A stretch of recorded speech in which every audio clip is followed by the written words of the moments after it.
अच्छा एक बात बताओ, आजकल क्या हो गया है कि पहले ऐसा होता था, हम लोग जब छोटे थे, आप लोग भी जब अपने छोटे थे, तब क्या होता था कि दूषित कर्म करने वाला व्यक्ति छुपके करता था। जैसे कुछ खाता है, कुछ पीता है या कुछ भी गलत करता है, छुपके करता है। अब फैशन हो गया है, अब खुले खुले करता है, खुलेआम करता है। एयरपोर्ट पर चले जाओ तो एयरपोर्ट पर भी एक अलग से कमरा होता है, उसमें सिगरेट पीते हैं जाके लोग, धुआं उड़ाते हैं। उनको लज्जा नहीं आती वहां जाने में। बचपन में मुझे याद है कि मैं स्कूल जाता था, मेरा पैंट फट गया था यहां से, तो मैंने मम्मी से कहा, मैंने कहा दूसरा पैंट दिलवाओ, तो हमारी मम्मी ने वही रफू कर दिया, बोले यही पहन के जा। इतनी लज्जा आती थी, बताओ यार ऐसा पैंट पहन के जा रहे हो। और अब अभी बंबई में एक जगह मेरा पॉडकास्ट था, उसका वो जैसे ही बैठा उसका घुटना बाहर आ गया यहां से। मैं उसको देख के बोलूं, मैंने उसको सीधे यही पूछा है कितने का है, 12,000 की जीन्स। उसको लज्जा नहीं आती थी, कोई फैशन है सब लोग पहनते हैं। पर अब समय बदलता जा रहा है। जिन चीजों को पहले बुरा माना जाता था, अपशगुन माना जाता था, गलत माना जाता था, छुप करके किया जाता था, अब वो फैशन हो गया है। जब व्यक्ति गलत करने में लज्जा नहीं कर रहा, तो हम कृष्ण बोलने में लज्जा क्यों करते हैं? हम तिलक लगाने में लज्जा क्यों करते हैं? हम धोती धारण करने में लज्जा क्यों करते हैं? जब वो लोग संसार के व्यसन में उनको किसी प्रकार की लज्जा नहीं, तो हमको ठाकुर जी का होने में लज्जा क्यों? मीराबाई कहती हैं, जिन भेषा मारो सावरो रीझे, जिन भेषा मारो सावरो रीझे, जिन भेषा मेरो गिरधर रीझे, जिन भेषा मेरो गिरधर रीझे, जिन भेषा राधा रमण जो रीझे, जिन भेषा राधा रमण रीझे, जिन भेषा मेरो गिरधर रीझे, जिन भेषा मेरो गिरधर रीझे, मैं सोही भेष धरूंगी, हो मैं तो सोही भेष धरूंगी, हाँ मैं तो सोही भेष धरूंगी, हो मैं तो सोही भेष धरूंगी, अरे हाँ मैं बैरागन हूँगी, मैं बैरागन, हाँ हूँगी, मैं बैरागन हूँगी, मैं बैरागन। देखो अब आप लोग कथा के कारण ऐसा वेश धारण करके बैठे हो, कथा के कारण। वास्तव में ये मान लीजिए कि जिस दिन कोई कारण नहीं होगा ना इस वेश को धारण करने का, समझ जाना ठाकुर जी मिल गए आपको। किसी कारण से, किसी ओकेजन के लिए, या फिर तीर्थ में जा रहे हैं, धाम में जा रहे हैं, उत्सव है तो ऐसे बन रहे हैं, तो समझो कि अभी ठाकुर जी दूर हैं, लेकिन कोई कारण नहीं है, बस अब नित्य का समय हो चुका। अब मैं अगर तिलक हटा दूं अपना, बहुत विचित्र लगूंगा मैं। मेरा स्वरूप का अंग, जैसे आप अभी जो सामान्य लोग यहाँ बैठे हैं, उनके बाल काट दो तो वो अजीब लगेंगे, उनकी आईब्रो बना दो तो वो अजीब लगेंगे, उनकी नाक काट दो तो वो अजीब लगेंगे, मतलब उनका तन की कोई स्थिति हटाओगे तो वो अजीब लगेंगे। पर वैष्णव केवल तिलक मात्र हटा दे तो ऐसा लगेगा पता नहीं क्या हो गया है, कुछ उजड़ गया है। इसका मतलब क्या है? भगवत चिन्ह अब मेरे स्वरूप का एक अंग हो चुका है, अब मैं उसके बिना रह नहीं सकता, मेरी पहचान बन चुका है।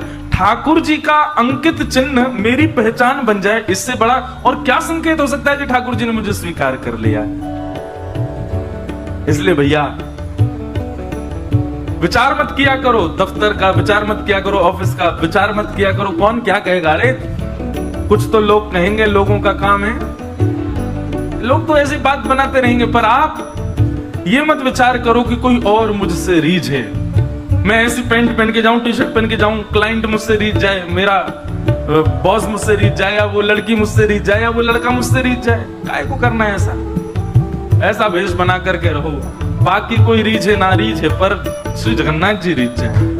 जिन भेषा मेरो गिरधर रीझे, जिन भेषा मेरो गिरधर रीझे, जिन भेषा भेषा मेरो साहिब रीझे, जिन भेषा मेरो साहिब रीझे, मैं सोही भेष धरूंगी हो, मैं तो सोही भेष धरूंगी, अरे हो मैं तो सोही भेष धरूंगी हो, मैं तो सोही भेष धरूंगी, अरे हाँ मैं बैरागन होंगी, मैं बैरागन हाँ होंगी, मैं बैरागन होंगी, मैं बैरागन।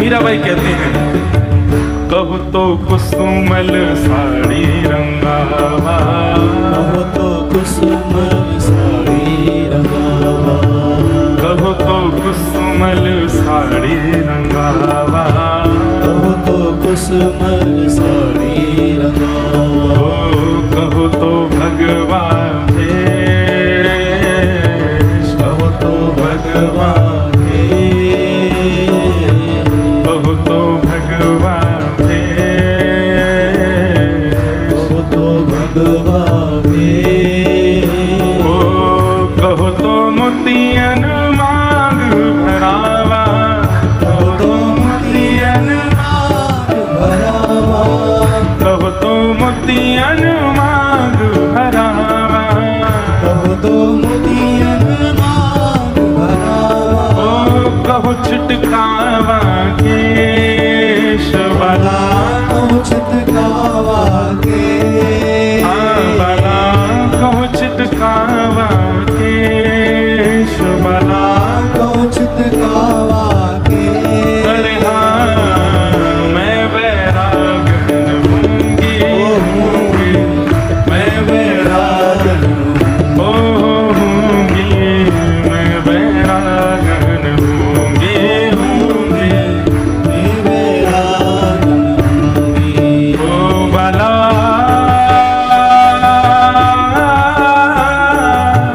मैं बैरागन होंगी, मैं बैरागन होंगी, मैं बैरागन ओ होंगी, मैं बैरागन होंगी, मैं बैरागन हाँ होंगी, मैं बैरागन होंगी।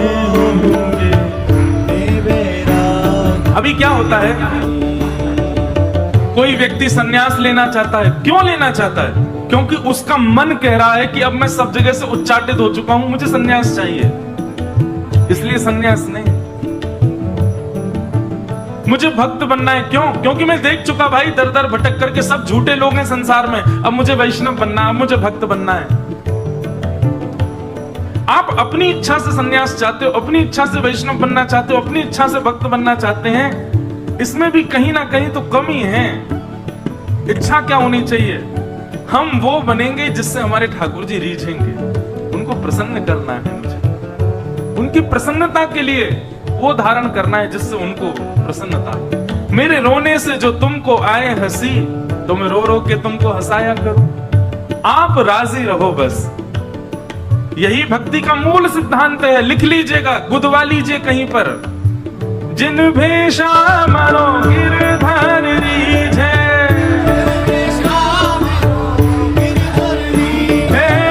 जिन भेषा नंद लाला रीझे,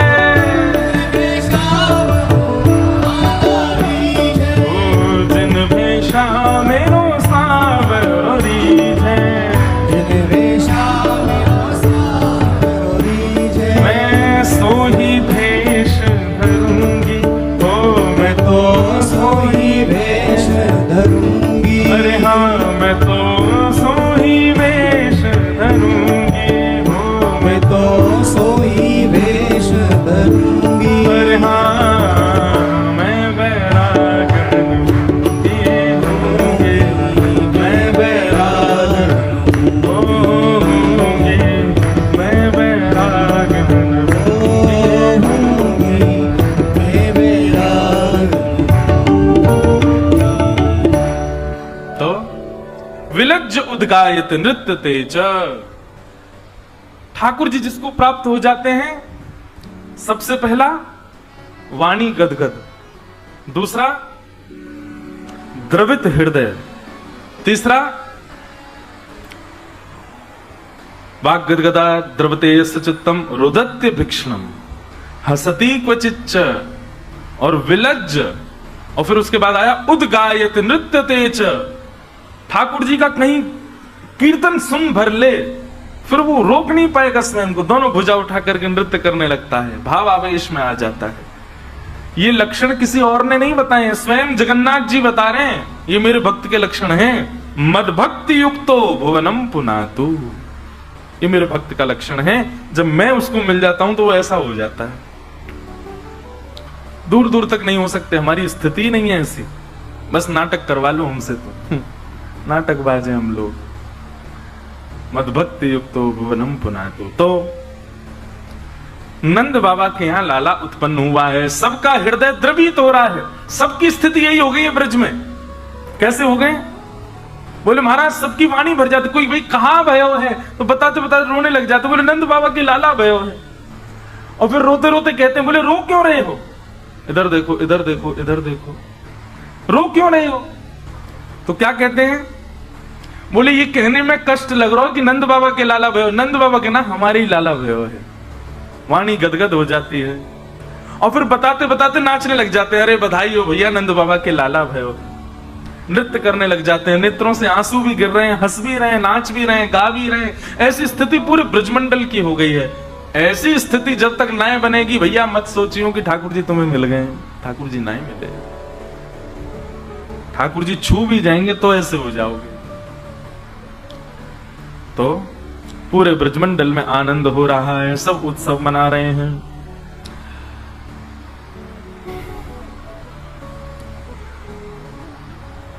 तन पवित्र सेवा किए, धन पवित्र कर दान, मन पवित्र हरि भजन सो होत त्रिविध कल्याण। ब्रजवासियों के 3-3 कल्याण हो रहे हैं। कैसे कैसे? बोले सबसे पहला तन पवित्र सेवा किए। तन की पवित्रता नहाने में नहीं है, तन की पवित्रता सेवा में। आप जितनी सेवा करेंगे तन आपका उतना ज्यादा पवित्र रहेगा। और कितना भी नहा धो लो, 3 बार नहाओ दिन में, लेकिन सेवा का भाव ही नहीं है चित्त में, कभी किसी की सेवा ही नहीं करते हो, तो तन आपका पवित्र नहीं है। तन की पवित्रता का मतलब क्या होता है? नहाने के बाद जो तन से सुगंधी आती है वो पवित्रता का अनुभव है? नहीं। सेवा करने वाले व्यक्ति के हाथ से अगर आपने एक जल भी ग्रहण किया तो वो जल भी आपके लिए गंगा के समान हो जाएगा। सेवा करने वाले व्यक्ति के हाथ से एक रोटी भी अगर आपने पा ली, सेवा करने वाले के हाथ से यदि कुछ भी आपने ग्रहण कर लिया तो वो प्रसाद मात्र है, वो आपके कितने कलेशों का हरण कर लेगा, क्योंकि वो सेवादार व्यक्ति है। उसके हाथों में इतना पवित्रता है कि उसके हाथ से स्पर्श की कोई भी वस्तु आप स्वीकार करोगे। इसलिए हम संत जनों के हाथों से, वैष्णव जन हो, भक्त जन हो, उनके हाथों से आशीष प्राप्त करते हैं, प्रसाद लेते हैं, कुछ भी ग्रहण करते हैं। पर अगर वो सेवा ना करते हो वैष्णवों की, ठाकुर जी की या किसी की भी, तो फिर उनके हाथों में वो बल नहीं रहता है। तन पवित्र सेवा की, तन की पवित्रता तो सेवा में है। और धन पवित्र कर दान, धन की पवित्रता दान में। जितना ज्यादा दान किया गया होगा उतना घर का धन पवित्र होगा, और जितना रखा गया होगा गोपनीय करते हुए, समेटा हुआ रखा रहा होगा, ज्यादा खर्चे ही नहीं हुआ, दान ही नहीं हुआ, वो धन अपवित्र हो जाता है। आगे चल करके वंश में, परिवार में बुद्धि दूषित करेगा और उसी के कारण पूरा वंश नष्ट होगा। इसीलिए दान का विधान बताया गया। तो तन पवित्र सेवा किए, धन पवित्र कर दान, मन पवित्र हरि भजन सो। मन कैसे पवित्र होता है? बोले हरि का भजन करने से। ब्रजवासियों के तीनों हो रहे हैं, सेवा भी कर रहे हैं और दान भी कर रहे हैं। आपकी तरह नहीं कल टॉफी लुटाई जेब में धर के चल दिए। हम तो कल भी कह रहे थे आपसे कि ब्रजवासी क्या करते हैं, नंद बाबा अटारी से लुटाते हैं और ब्रजवासी लूटते हैं और लूट करके पीछे लुटाते हैं। मतलब नंद बाबा तो आनंद में भर के लुटा रहे हैं, पर नंद बाबा के समान आनंद सबको है, तो कोई भी रख नहीं रहा है, सब लुटा रहे हैं। मैं कथाओं में कहा करता हूं, ठाकुर जी जीवन में आएंगे तो संग्रह करने की स्थिति खत्म हो जाएगी, जुटाने की स्थिति खत्म हो जाएगी, लुटाने की स्थिति प्रारंभ हो जाएगी।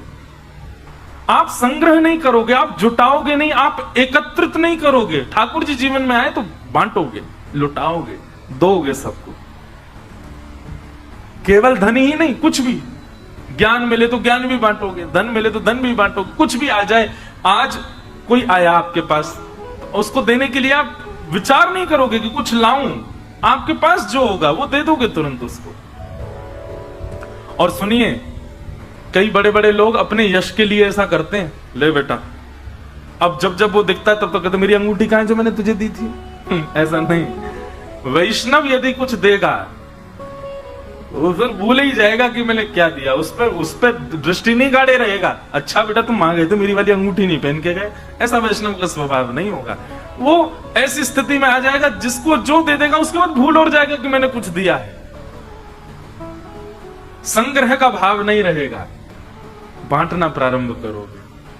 ठाकुर जी जीवन में आएंगे तो नंद बाबा लुटा रहे हैं। नंद बाबा विचार नहीं कर रहे हैं कि कौन श्रेष्ठ है कौन अश्रेष्ठ है, बस अटारी पर चल करके देते जा रहे हैं, लुटाते जा रहे हैं। सब ब्रजवासी नाच रहे हैं, गा रहे हैं और भर भर के महाराज खूब लूट रहे हैं।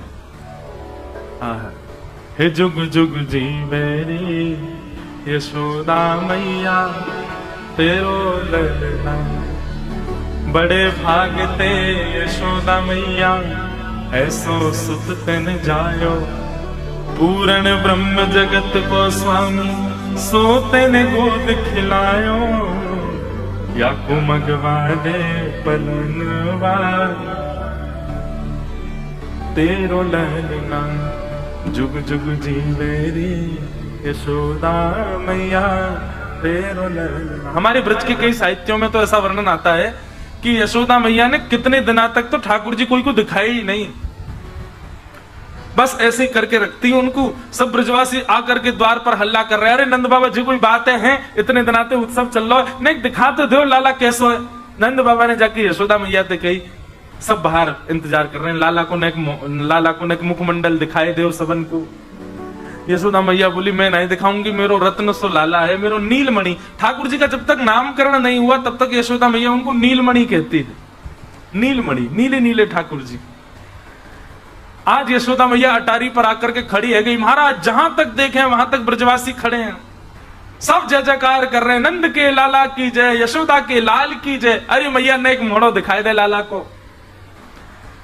यशोदा मैया आई बाहर, अटारी पर खड़ी भई और कपड़ा ते ऐसा हटाया और लाल जी के दो चरण दिखा दिए। महाराज उन चरणन को देख करके सबरे निहाल है गए, ऐसे कमल जैसे बिल्कुल गुलाबी गुलाबी ठाकुर जी के चरण, और उन गुलाबी चरणन के ऊपर को भाग जो है वो नीलो नीलो है, तो मानो नील और गुलाबी कमल एक संग हो, ऐसे ठाकुर जी के चरण गदमदरा से चरण दिखाई दे रहे हैं। उनको देख करके ही सब ब्रजवासी आनंदित है गए। यशोदा मैया बोली बस अब इतना ही देखो, बाद में दिखाऊंगी मैं। चरण देख करके ही सब ब्रजवासी आनंदित हो रहे हैं। उस आनंद का वर्णन नहीं कर सकते बंधुओं। सब ब्रजवासी नाच रहे हैं, गा रहे हैं, उत्सव मना रहे हैं। हमारे नाना जी एक प्रसंग सुनाया करते थे कि लाला ठाकुर जी को जन्म तो भयो देवकी मैया के यहां, तो फिर ठाकुर जी सब लीला देवकी मैया के यहां ही कर लेते, ये यशोदा मैया के यहां काहे को आए? ठाकुर जी को लीला ही करनी ही तो देवकी मैया के संग कर लेते। ऐसी कोई योजना बनाते, देवकी मैया कारागृह से बाहर आ जाती, पहले ही जन्म लेवे थे पहले, और ठाकुर जी वहीं जन्म लेकर के ब्रज में पूरी लीला करते। लेकिन हमारे नाना जी एक बात सुनाते, बोले भैया ये सब ब्राह्मण के आशीर्वाद को फल है। कैसे? नंद बाबा यशोदा मैया के जब तक लाला नाए भयो 80 बरस के है गए, तो नंद बाबा के कुल पुरोहित हैं सांडिल्य मुनि। नंद बाबा ने सांडिल्य मुनि को बुलाए करके उनसे कही कि बाबा महाराज आप हमारे काजे एक अनुष्ठान कर दो, और वह अनुष्ठान में ये भाव रखो कि एक लाला है जाए। कामना क्या है लाला की? देखो बहुत सुंदर बात, ध्यान से सुनना। पुत्र इसलिए नहीं चाहिए कि हमारा वंश बढ़ाए, हमारी संपत्ति बढ़ाए, पुत्र इसलिए चाहिए विष्णु आराधनार्थाय। 9 लाख गैया हैं, इनकी सेवा करे, ब्रजवासी इनकी सेवा करे, संतन की सेवा करे, इन सवन के काज संतान की प्राप्ति करनो चाहे। हमारी संतान प्राप्ति के पीछे कारण ही अलग है। हमारो यश बढ़ावे, खूब पैसा कमावे, धन कमावे, घर बनावे, जे करे, इसलिए हमको पुत्र चाहिए। पर श्री नंद बाबा की स्थिति अलग है। नंद बाबा को भाव कहा है, बोले इतनी सारी गैया हैं, इन गैया की सेवा करने वाला एक ग्वारिया चाहिए मुझे। तो इतने संत हमारे यहाँ, हमें उन संतन के पाम धो धो करके, भैया मैं तो बूढ़ो है, चलो कौन करेगो, संतन को आनो लगो रे, हमारे यहाँ उनके पाम धोबे वारो एक सेवक चाहिए। और ये सबरे ब्रजवासी भैया, ये सबरे मुकु राजा माने, मेरे बाद इन ब्रजवासी की सेवा करने वालों कोई होना चाहिए, यमुना जी की सेवा करने वालों कोई होना चाहिए। हमारे नाना जी कहते, लाला गौ सेवा, संत सेवा, ब्राह्मण सेवा, ब्रजवासी सेवा, यमुना सेवा, इन सेवान के भाव से पुत्र की याचना करी तो परब्रह्म ने मन बनाया कि भैया ये सेवा तो मैं ही कर सकूं, कोई सामान्य बालक ना करेगा, हमारे मैं ही तुम्हारो लाला बन के आऊं। यदि कोई सामान्य व्यक्ति इस भाव से पुत्र की याचना करे, कई लोग आते हैं मेरे पास, छोटे छोटे लालाओं को लेके आएंगे, बालकों को लेके, और कई लोग आते हैं बड़े बड़े मुष्टंडे लेके, महाराज जी इसके सिर पे हाथ धर दो, इसकी बुद्धि सुधर जाए, महाराज जी इसके सिर पे हाथ धर दो, मेरी आज्ञा मानने लग जाए। अरे कोई मेरे हाथ में क्या है, मैं अपने सिर पे ही हाथ डाल लूं कि मैं करोड़पति बन जाऊं। लेकिन कई माताएं छोटे छोटे बालकों को, महाराज जी इसको आप आशीर्वाद दे दो कि ऐसा भक्त बने कि कालांतर में ये आपकी कथा कराए, ये श्री जगन्नाथ महाप्रभु का महा उत्सव करे, ये वृंदावन धाम जाकर के खूब वैष्णव बन जाए। महाराज जी ये कुछ बने नहीं बने, इसकी ठाकुर जी के प्रति प्रीति हो जाए। ये सब बातें सुनकर के ना हृदय से आशीर्वाद निकलता है। लेकिन जब कोई यूं कहता है कि महाराज जी इसको आशीर्वाद दे दो, ये पास हो जाए, तो आशीर्वाद ही लगता है, बेटा पढ़ लो, हम क्या आशीर्वाद दें, हमारे आशीर्वाद से पास होना होता तो सारे चार्टर्ड अकाउंटेंट हमारे पास ही बैठे होते, पढ़ नहीं रहे होते, आशीर्वाद देते रहो हम पास हो जाएं। बालकों के प्रति या बंधुओं संसार की कोई भी वस्तु की कामना करो, कृष्ण संबंध के साथ कामना करो। हमें घर बनाना है अपने लिए, ये संसारी इच्छा हो गई, पर हमें ठाकुर जी के लिए एक सुंदर स्थान बनाना है। तो फिर याद रहे वो घर, उसमें अपने कमरे छोटे हो जाए, ठाकुर जी का व्यवस्थित होना चाहिए।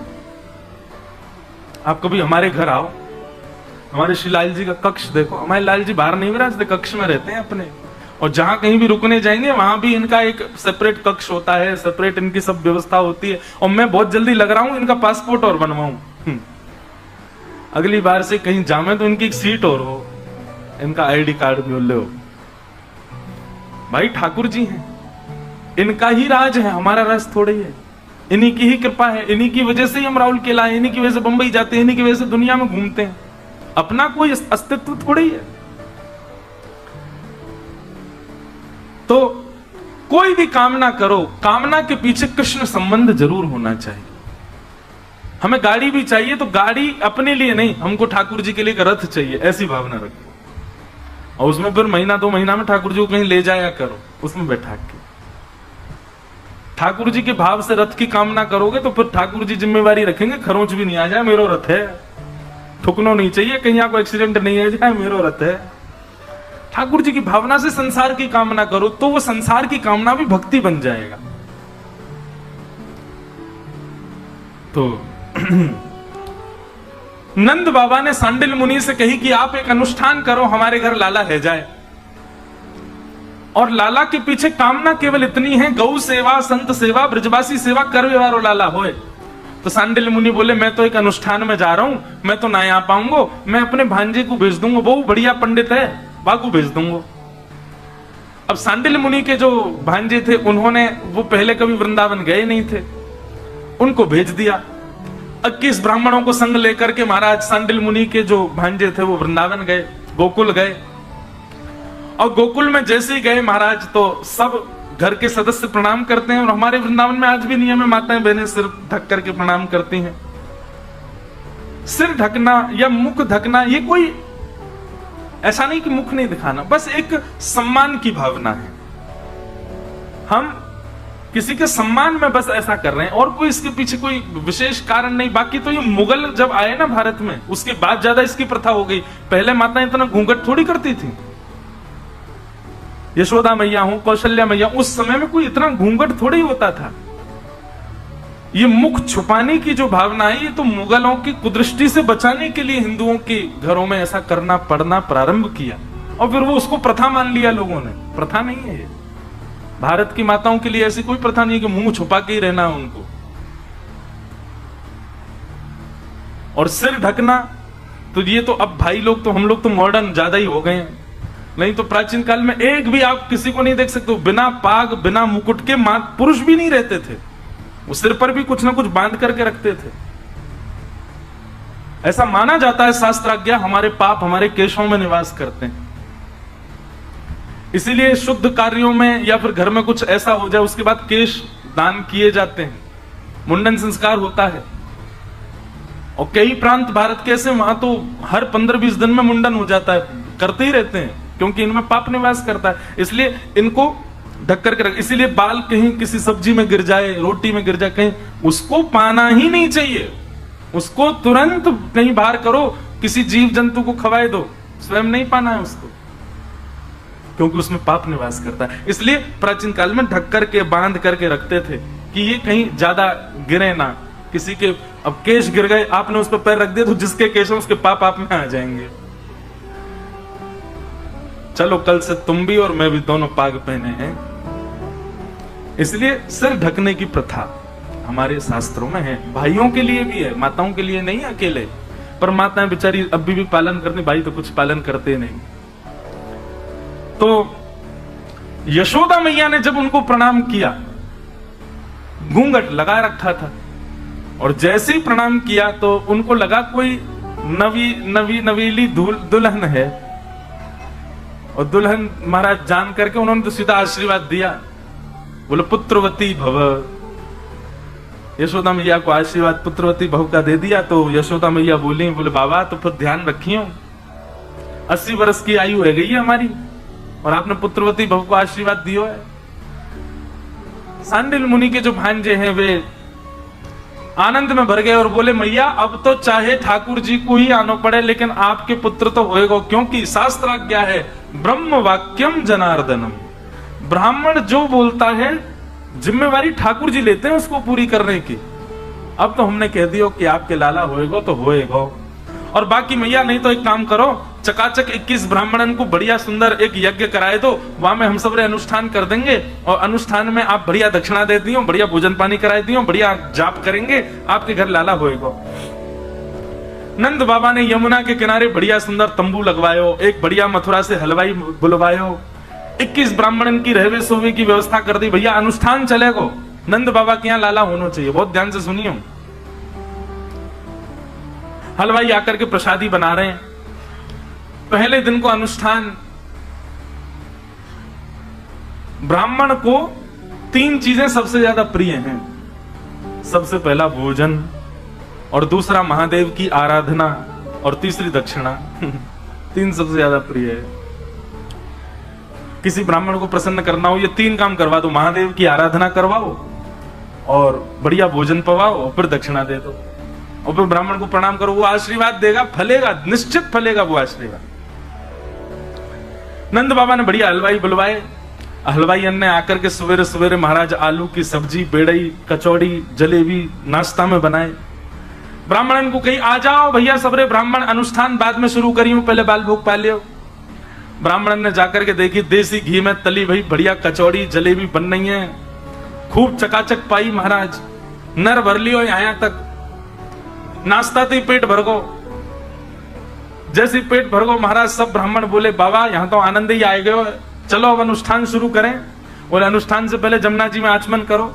आचमन करवे गए तो आचमन करते करते सब ब्राह्मणन को आलस आन लगो। ब्राह्मण सब बोले एक काम करें। बोले कहा, ये सवेरे को नाश्ता का जो ज्यादा है नेक आराम कर लें, दोपहर में उठेंगे और उठ के स्नान करके फिर जप में बैठ जाएंगे। बोले हाँ एक काम करो, 2 घंटा सवेरे सो जाओ। और 2-3 घंटा के लिए सवेरे ब्राह्मण सो गए। हमारे नाना जी सुनाते तो बहुत अच्छा प्रसंग। अब उठे दोपहर में 12-1 बजे, उठ करके जैसे ही यमुना स्नान करके निकले, सुई हलवाई आगो, बोलिया सब उनको भोजन तैयार है, चलो आओ प्रसाद पाओ, राजभोग पाओ। ब्राह्मण बोले अरे सुबह बहुत पालियो, कहा पानो? बोले भैया ना पाएंगे तो अन्न को अनादर रह जाएगा, चलो सबरे पाएंगे। और सबरे ब्राह्मण पहुंच गए। अब तो महाराज काय गो यार, लाली को कोई कछु हो गया हो। अरे अपनी मैया दौड़ रही है बेचारी। तो सब ब्राह्मणों ने प्रसाद पाया, पूड़ी सब्जी आदि सब पेट भर करके महाराज फिर नर भर लियो अपनो। यहां तक दोपहर को प्रसाद पाके फिर सब उनको पेट भर गो।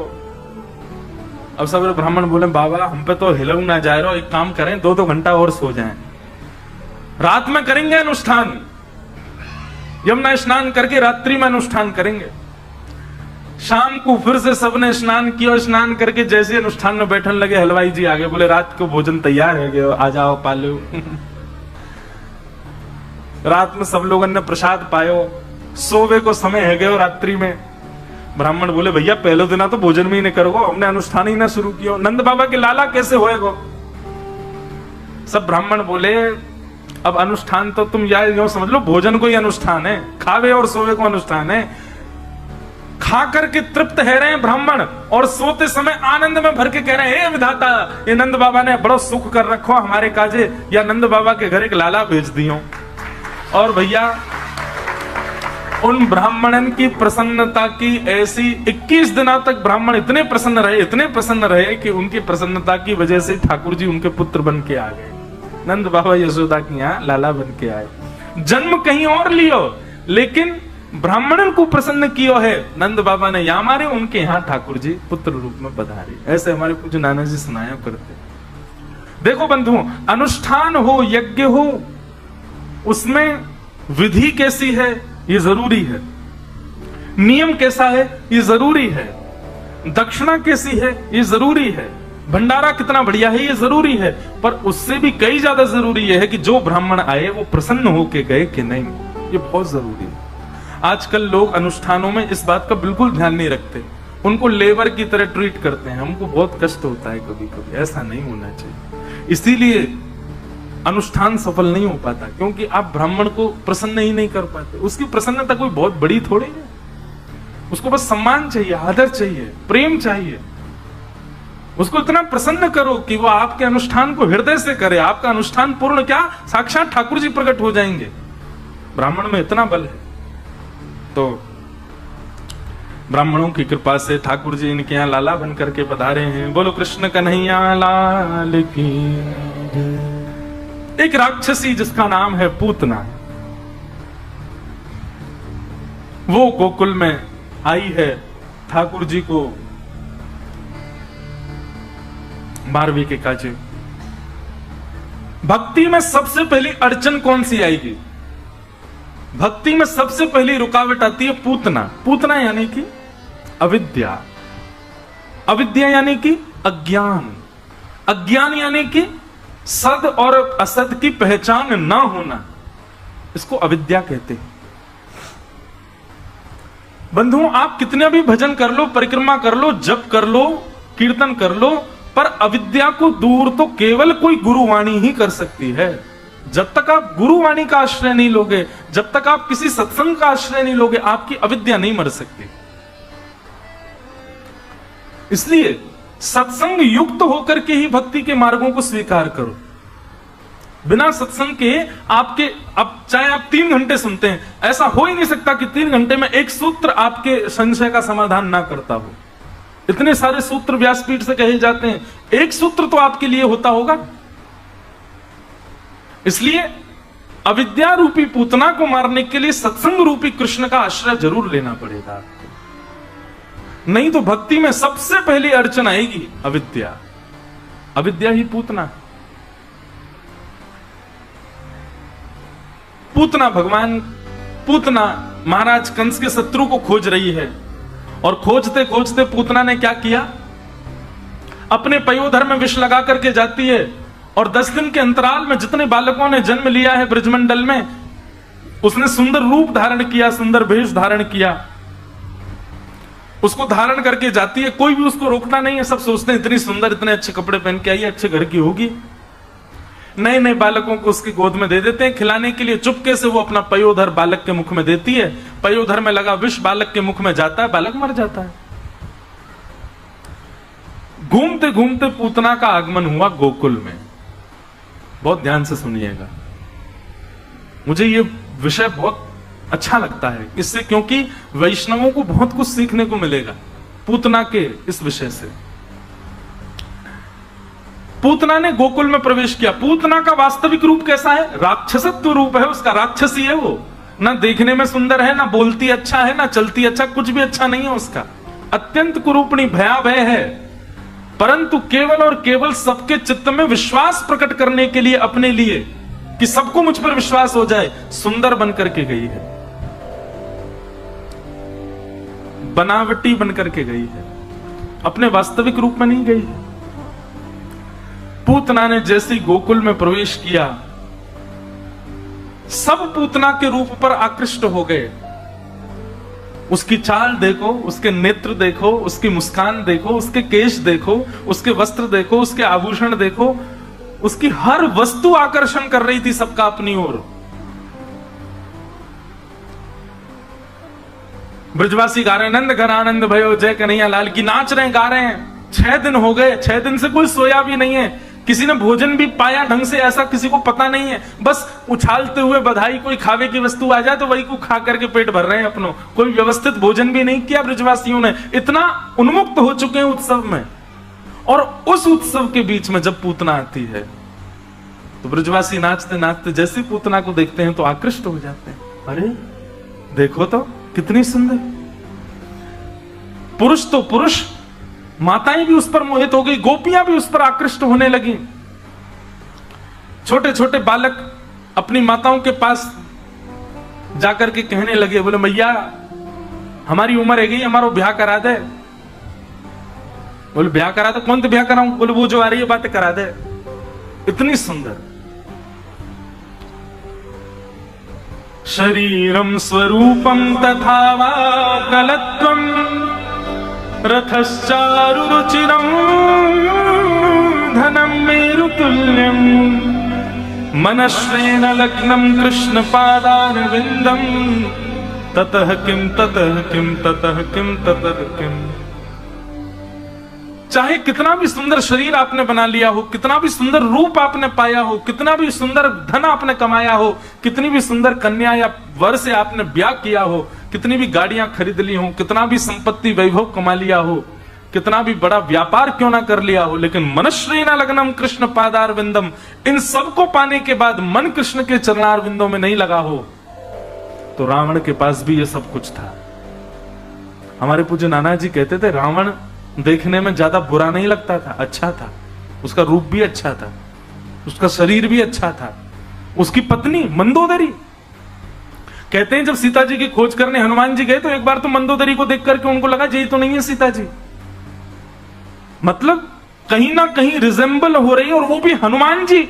हनुमान जी नहीं पहचान पा रहे तो समझो मंदोदरी को हम तो सीता जी समझ लेते। पत्नी भी अच्छी है और वैभव कैसा रावण का। हनुमान जी महाराज कहते हैं जब मैं लंका गया तो लंका देखते ही मेरे मन में आया इतनी सुंदर नगरी मैंने जीवन में कभी नहीं देखी।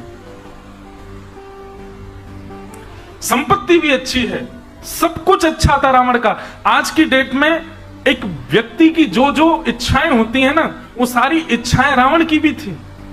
अच्छा घर हो, अच्छी पत्नी हो, अच्छा वैभव हो, अच्छा नाम हो, अच्छा यश हो, अच्छा संपत्ति हो, अच्छा मेरा शरीर हो, अच्छा मेरा रूप हो, सब रावण के पास था।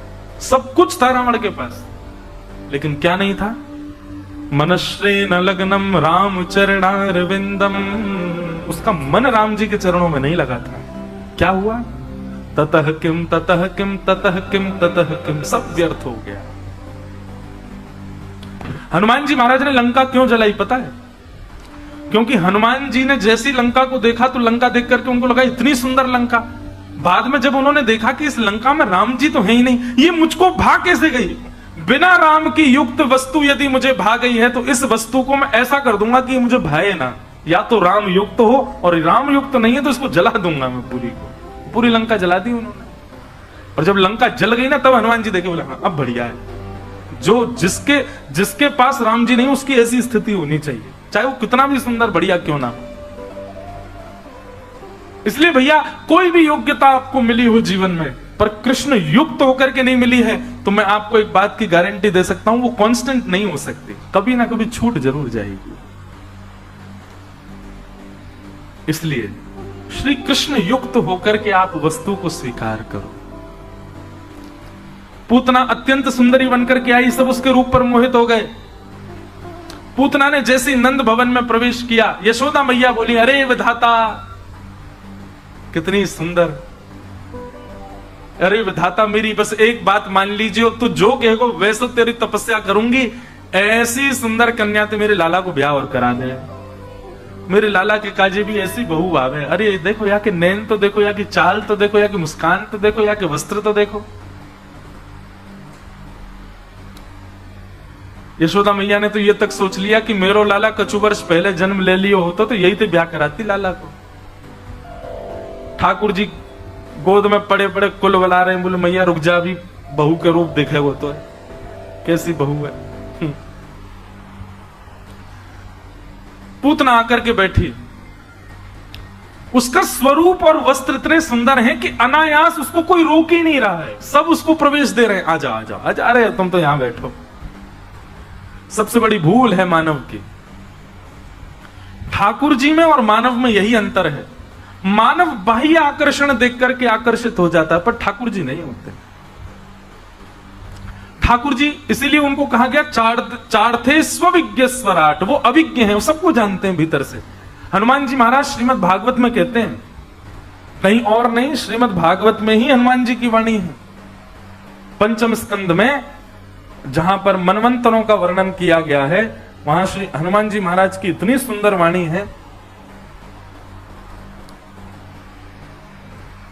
हनुमान जी कहते हैं कि न जन्मनूनम महतो न सौभगम न वांग न बुद्धि न कृतेस्तोष हेतु तय्यद्विशिष्टा न पिनो बनौकश चकार सख्ये वत लक्ष्मणाग्रज। और ध्यान से सुनिए, श्री हनुमान जी महाराज भागवत जी में कहते हैं, आप कहेंगे भागवत जी में हनुमान जी कहां से आए? पंचम स्कंद में जहां पर मनवंतरों का वर्णन किया गया है, अब वो कथा विस्तार है, वहां पर ऐसा बताया कि जैसे हमारा जो है ये भारत वर्ष है, ऐसे 7 वर्ष और हैं, ऐसे किम पुरुष वर्ष और है, वो हमको दिखाई नहीं देगा। किम पुरुष वर्ष है, उस किम पुरुष वर्ष में हनुमान जी महाराज राम जी की सेवा करते हैं। भारत वर्ष में बद्रीनाथ भगवान है और उनकी सेवा नारद जी करते हैं। 6 महीने के लिए मानव करते हैं, 6 महीने के लिए नारद जी करते हैं। उनका भी वर्णन भागवत में किया गया। तो किम पुरुष वर्ष का वर्णन करते हुए वहां पर हनुमान जी महाराज कहते हैं, प्रत्येक मानव को राम जी से एक गुण सीखना चाहिए। क्या?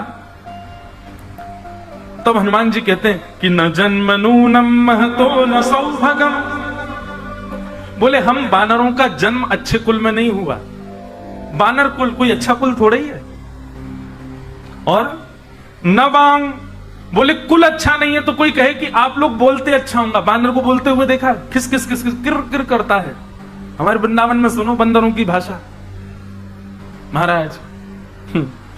तो हनुमान जी कह रहे हैं, ना हमारा कुल अच्छा है, ना हमारा जन्म अच्छे खानदान में हुआ, ना हमारी वाणी अच्छी है, न बुद्धि, हमें बुद्धि भी बढ़िया नहीं होती, हमारी बुद्धि भी विचित्र होती है। न बुद्धि और न वस्त्र अच्छे हैं, न नेत्र अच्छे हैं, न नाक सुंदर है, न कान सुंदर है। बानरों के अंदर कुछ भी सुंदर नहीं होता, श्री हनुमान जी महाराज कह रहे हैं। पर फिर भी देखो, लक्ष्मण अग्रज श्री राम जी ने हम पर कितनी बड़ी कृपा की। क्या? चकार सखे वत लक्ष्मण अग्रज, हमको सखा के रूप में स्वीकार किया। बोले हमारा सीना चौड़ जाता है, क्योंकि बानरों को सब जगह जहां दिखे वहां से भगा दिया जाता है। परंतु श्री राम जी चाहे अयोध्या गए हो, लंका गए हो, चाहे अपने ससुराल ही क्यों ना गए हो मिथिला, सब जगह जाकर के संबोधन में ये नहीं कहा कि देखो मेरी सेना, कहते ये सब मेरे सखा हैं, ये सब मेरे मित्र हैं, ये सब मेरे यार हैं। और वही सखत्व ठाकुर जी ने कृष्ण लीला में भी स्वीकार किया। मरकान भोक्षण विभजति सचेन नात्रि भांडम विनत्ति। ठाकुर जी के सबसे श्रेष्ठ सखा कौन है? बानर। हनुमान जी, तो हनुमान जी कह रहे हैं बोले ठाकुर जी से इस गुण को सीखो। वो रूप नहीं देखते, वो वाणी नहीं देखते, वो कुल खानदान जाति नहीं देखते। हमारे अष्ट सखा कहते हैं प्रीत ही सौंपई है प्रीतम, प्रीत ही सौंपई है,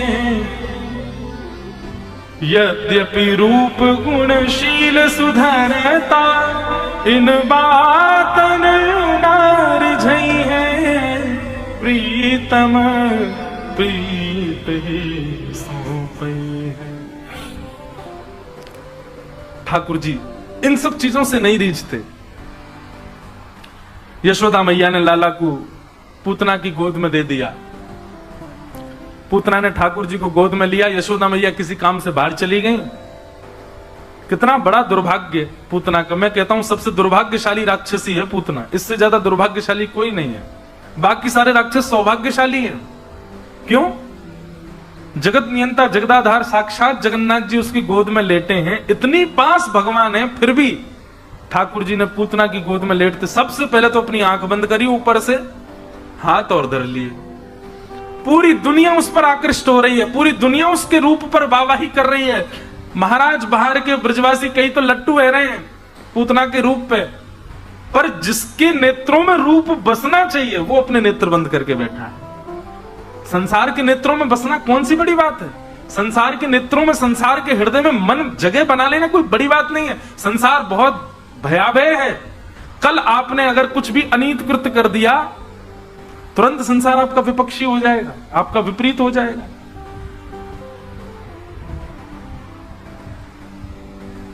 कोई आपसे आकर के कहते कल रात में महाराज जी पी रहे थे, और ये कहना भूल जाए चाय, अगले दिन ही आधी हो जाएगी भीड़ पंडाल में, और सब विश्वास और कर लियो हम लगी रहे थे वो तो। बहुत खतरनाक है संसार। ऐसे संसार के नेत्रों में, हृदय में, बुद्धि में स्थान बनाना कोई बड़ी बात है? हमारा उद्देश्य तो यही है कि हम श्री जगन्नाथ जी के हृदय में अपना स्थान बनाएं, हम श्री जगन्नाथ जी के नेत्रों में अपना स्थान बनाएं, हम श्री जगन्नाथ जी के चित्त वृत्ति में विराजमान हो जाएं। कौन है श्री जगन्नाथ जी के चित्त में बैठे हैं? श्री जयदेव महाप्रभु। श्री जगन्नाथ जी के चित्त में बैठे हैं सदन कसाई। श्री जगन्नाथ जी के चित्त में बैठा है साल बेग। आज भी रथ यात्रा होती है भगवान की, साल बेग की समाधि के आगे कोई नहीं रोक सकता उस रथ को। नंदी घोष रथ जब चलता है, अब तो बहुत व्यवस्था सरकार की हो गई, प्राचीन काल में तो हम लोग सुनते थे कि लोग बाग तक भी उस रथ के नीचे कई बार आ जाते थे, किसी का हाथ आ गया, किसी का पैर आ गया, कोई मानव ही आ गया, उस रथ को कोई नहीं रोक सकता। पर आज भी कहते हैं कि जैसे सालवेग की समाधि आती है बीच मार्ग में, अपने आप रथ धीमा हो जाता है, अपने आप ठाकुर जी रुक जाते हैं। आज भी हजारों वर्ष बाद अपने सालवेग के लिए श्री जगन्नाथ महाप्रभु, हमें तो लगता है कि महाप्रभु क्यों आते हैं बाहर? सालवेग को याद करने आते हैं, उसी से मिलने आते हैं। उनके चित्त में सालवेग बैठा है। विश्व के करोड़ों के जड़ाऊ वस्त्र नहीं धारण करते, लेकिन जयदेव महाप्रभु के द्वारा लिखा गया गीत गोविंद आज भी ओढ़ करके लपेट करके सोते हैं श्री जगन्नाथ जी। क्यों? रात में व्यक्ति अपनी प्रिय चद्दर ओढ़ करके सोता है, अपनी प्रिय तकिया पर सोता है, अपने प्रिय बिस्तर पर सोता है, अपने प्रिय वस्तुएं आसपास रख के सोता है ताकि उसको नींद अच्छी आवे। ऐसे जगन्नाथ प्रभु ऐसा भाव रखते हैं कि मानो गीत गोविंद के रूप में सब ब्रजवासी, सब गोपी, श्री राधा रानी और श्री जयदेव महाप्रभु को हृदय से लिपटा करके श्री जगन्नाथ जी सोते, शयन में जाते, उनके हृदय में बैठे हैं। दुनिया के हृदय में जगह बनाना कोई बड़ी बात है? कर दो कुछ राहुल केला में कुछ बढ़िया सा बन जाएगी जगह सबके, फिर अगले दिन ही कर दो कुछ उल्टा, सब गालियां भी दे देंगे। पर जगन्नाथ जी आप कितने भी पाप करके चले जाओ, लेकिन महाप्रभु तब भी ऐसे ही खड़े रहेंगे, आपको देख करके प्रसन्न भाव में रहेंगे, आपको कभी अस्वीकार नहीं कर सकते।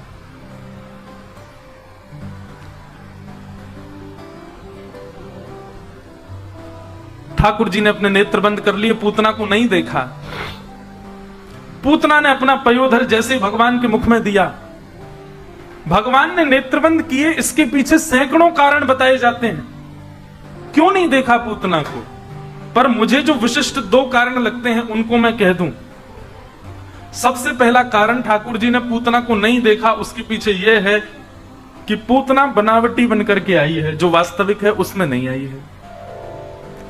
सबसे पहला कारण ठाकुर जी की आंख मूंदने का है, बनावटी। ये बनावटी भाव ठाकुर जी को प्रिय नहीं है। जो लोग पाखंड के भाव से, बनावटी भाव से, केवल और केवल दूसरों को दिखाने के लिए कि देखो हम भक्त हैं, हम वैष्णव हैं, हम ये हैं वो हैं, इस भाव से ठाकुर जी के पास जाते हैं। भगवान कहते हैं हजारों लोग मेरे मंदिर में आए, मैं उनको तो बिल्कुल ही नहीं देखता जो बनावटी भाव से आए हैं।